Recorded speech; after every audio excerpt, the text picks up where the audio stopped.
Oh, hello everyone! It's me, Caroline. This map shows the route my family and I are going to take on our cross-country road trip in a couple of weeks. I've planned each and every stop to the last detail so we arrive in Port Orford, Oregon here with ample time to explore and enjoy all that fine city has to offer. My Aunt Christine, however, is trying to throw a little wrench in my planning, which is really testing my patience. Patience is waiting until later for what you want now.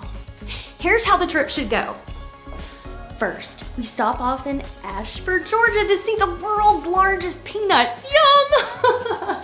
Then we drive north to Trent, Tennessee for the biggest teapot collection in America. It's almost British. Kansas City's got the man with the shoe mouth statue. I'm really excited about that one. North Platte, Nebraska, they've actually got a swimming pool shaped like Nebraska. And then we're supposed to go to Denver, Colorado, the birthplace of the cheeseburger. On the way there though, Aunt Christine wants me to drive here, Spearfish, South Dakota. I know, not exactly on the way, is it? She wants us to go visit my cousin Jeffrey and his family, people I haven't seen since I was 12. Can you believe that? It'll take at least a whole day out of our trip to do that. I've got to convince my Aunt Christine to stick to my plan so we can get to where we're going faster. We don't have time to go 400 miles off route just to see some people I barely remember.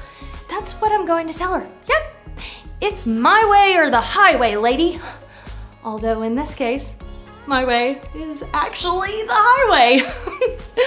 Anyway, before I confront Aunt Christine, we'll hear today's story. A time when the Israelites got impatient and thought their way was the best way. Moses was all like, "Don't have a cow, Israelites." Yeah, I better go home now.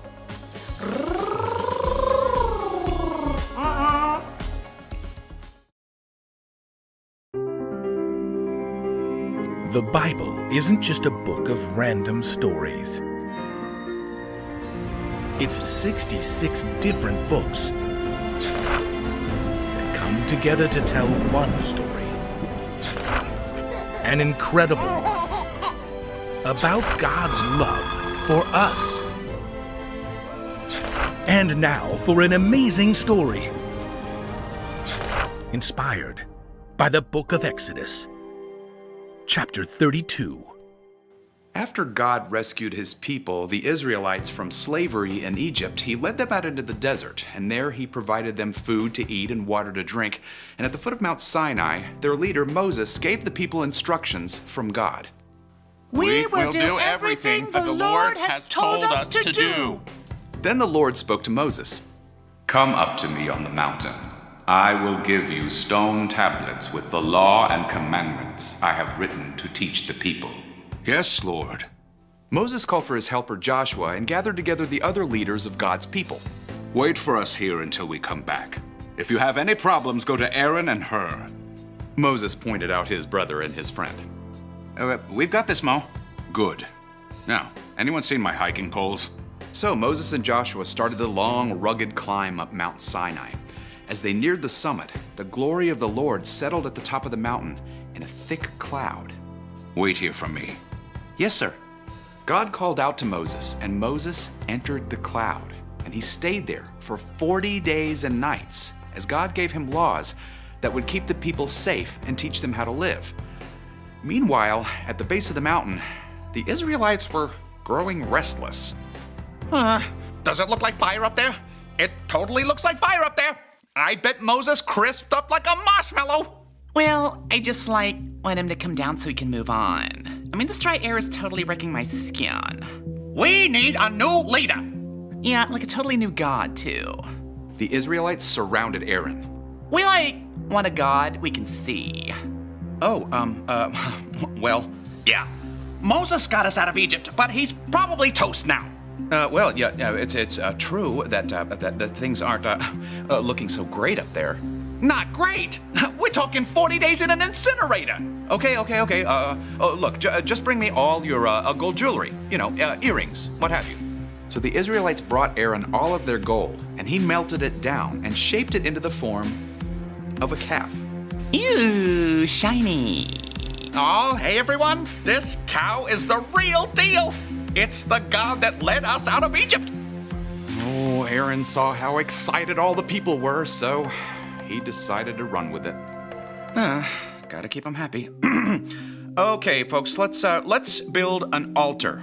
Okay, we'll have a feast tomorrow and honor this God. I am like totally down with that. Go cow! Go cow! Go cow! Go cow! On top of Mount Sinai, God spoke to Moses. Your people you brought up out of Egypt have turned away from what I commanded. They have made themselves a metal statue of a god and bowed down to it. I will destroy them because of my great anger. Lord, you used your great power to bring them out of Egypt. Please take pity. Remember your promise to Abraham. You said, I will make your children as many as the stars in the sky. I will give them all this land forever. The Lord had mercy just as Moses had requested, but Moses started down the mountain with a heart as heavy as the 2 stone tablets he carried. Joshua soon joined him. That sounds like a battle. It's not fighting, it's singing. As Moses and Joshua approached the camp, they could see wild dancing. The people were singing and bowing low before the image of a golden calf. Holy cow. This is utterly unacceptable. I am not in the mood for this. Moses was so angry, he hurled the stone tablets with God's laws to the ground at the foot of the mountain. Enough! If you had a beef with me, you should have waited until I came down. Moses toppled the calf right into the fire. The flames leapt as the gold scorched and melted.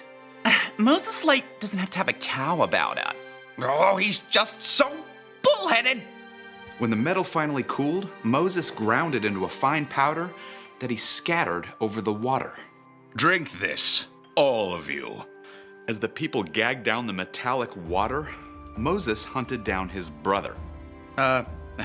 Hey, Mo. What did these people do to you? How did they make you lead them into such terrible sin? Okay, now, don't be angry. I mean, you know these people and how they can't wait to do what's wrong. Well, they told me to make them a god since you disappeared. So I just, asked them to give me their gold, and then I threw it in the fire, and out came the calf. Out came the calf? Yeah, total coincidence. You've allowed the people to run wild.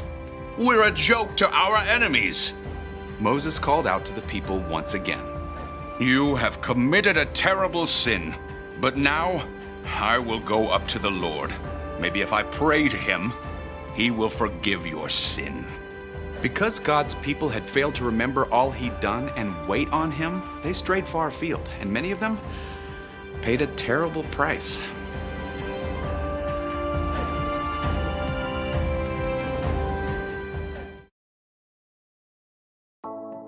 The Israelites knew what God could do. They saw him rescue them from slavery in Egypt. They saw him part the Red Sea so they could travel through on dry land.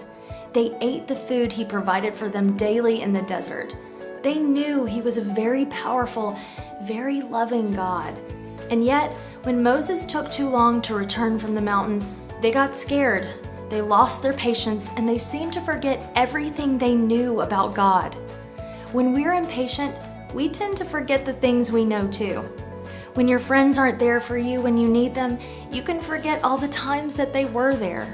When your mom or dad make a mistake, you can forget all the things they've done right. And when you pray and God doesn't answer your prayer right away or in a way you expect, you can forget all the good he's done, all the miracles he can do. You may forget that you can trust him no matter what.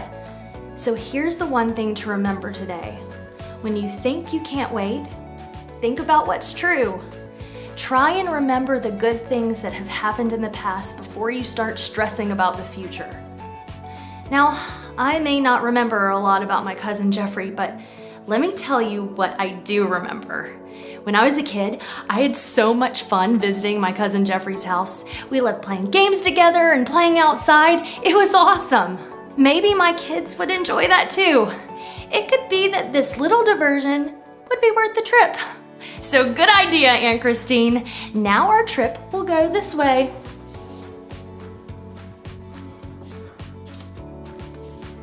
Yeah, this is going to be fun.